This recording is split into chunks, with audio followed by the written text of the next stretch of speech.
Salut les loups, aujourd'hui une vidéo super courte pour pouvoir calmer vos angoisses quand vous en avez une qui pointe le bout de son nez.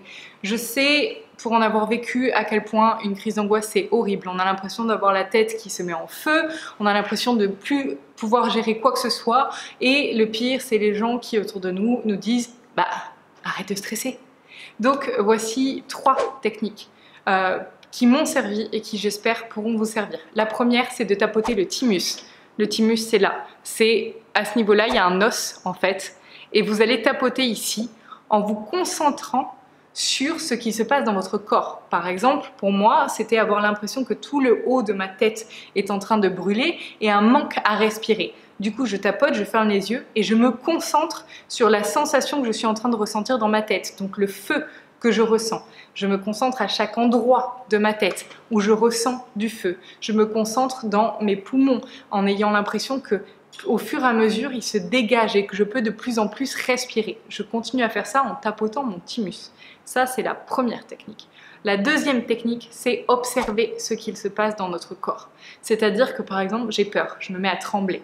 Je vais ressentir le tremblement de mon corps et l'exploiter jusqu'au bout. C'est-à-dire que, au lieu d'essayer de sortir ma crise d'angoisse et de ne pas la vivre, je vais la vivre à 300%. Je vais vivre complètement ce qu'il est en train de se passer dans mon corps. Donc j'ai du mal à respirer, ok, je vais vivre le fait d'avoir du mal à respirer et je vais le laisser traverser mon corps et ressortir. Alors que quand on bloque quelque chose, on essaie de le pousser à l'extérieur, plus on va essayer de le pousser, plus il va forcer contre nous. Alors qu'en fait, plus on va le laisser passer, plus il va pouvoir sortir rapidement. Ça, c'était la deuxième technique. Troisième et dernière technique, prenez le temps de vous rassurer. Quand vous avez une angoisse, c'est que votre mental prend ce qu'il y a à l'extérieur comme étant une menace potentielle. La peur, c'est ça. Si vous prenez le temps de vous rassurer, de vous parler intérieurement, par exemple, j'ai peur des gens, j'ai peur des pigeons. J'ai eu une patiente qui avait très peur des pigeons. Et ben, vous allez vous parler en disant « Ok, il n'y a aucune raison que j'ai peur des pigeons, je n'ai pas de danger, ils ne risquent pas de m'attaquer. » Souvent, la peur vient d'une attaque qu'il y a eu auparavant. Comme quelqu'un qui a peur des chats, ça va souvent venir de l'enfance quand une griffe du chat s'est prise dans les cheveux de l'enfant. Et ça va créer une peur qui est immense à l'intérieur de l'adulte en devenir. Et du coup, le fait de se rassurer, ça va faire comprendre au mental que dans cette situation particulière, il n'y a pas lieu de se mettre en position de danger. Et certes, au début, ça ne va pas marcher, il faut du temps, le temps que le mental l'intègre comme étant une nouvelle habitude. Mais si vous le faites tous les jours, sur 21 jours minimum, je vous garantis en utilisant et j'arrive pas à trouver le mot, en additionnant ces 3 techniques, il y a de grandes chances que vous ayez beaucoup moins peur et que vous arriviez et à gérer vos peurs et à gérer vos crises d'angoisse qui certes ne sont jamais justifiées mais qui sont très compliquées à vivre, et je compatis du fond du cœur parce que je suis passée par là, au point de devenir agoraphobe, ne plus pouvoir sortir chez moi. Ça a duré presque 4 mois où j'ai dû arrêter l'école, j'ai dû lâcher mon petit copain de l'époque, j'ai dû tout lâcher, tout, parce que je ne pouvais plus sortir de ma chambre, je ne pouvais plus sortir ne serait-ce que pour voir mon père, chez qui je vivais à l'époque. C'était impossible pour moi de voir des gens autres que mon frère, c'était la seule personne que j'arrivais à voir.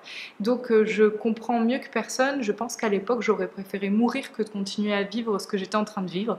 Donc je pense que je suis assez bien placée pour savoir ce que vous pouvez ressentir, et ces techniques ont bien marché sur moi. J'ai aussi fait de l'auriculothérapie. Il s'agit de mettre des petits clous dans l'oreille et ça aide énormément au niveau du stress. Et j'ai fait de l'hypnose avec mon psychiatre de l'époque qui me suivait déjà en psychothérapie et qui faisait aussi de l'hypnose, et ça m'a vraiment beaucoup aidé. J'espère que ça vous aidera à votre tour. Dites-moi dans les commentaires si vous avez besoin de conseils ou quoi que ce soit.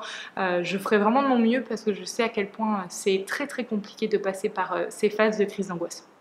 Et dernier point, sachez que après toutes ces années où j'ai eu des crises d'angoisse, Ça a été salvateur. Je crois que j'aurais pas eu ces crises d'angoisse, j'aurais pas fait un travail sur moi comme je l'ai fait aujourd'hui, j'aurais pas cherché à comprendre d'où ça venait, pourquoi, comment, et je serais sûrement pas la personne que je suis aujourd'hui.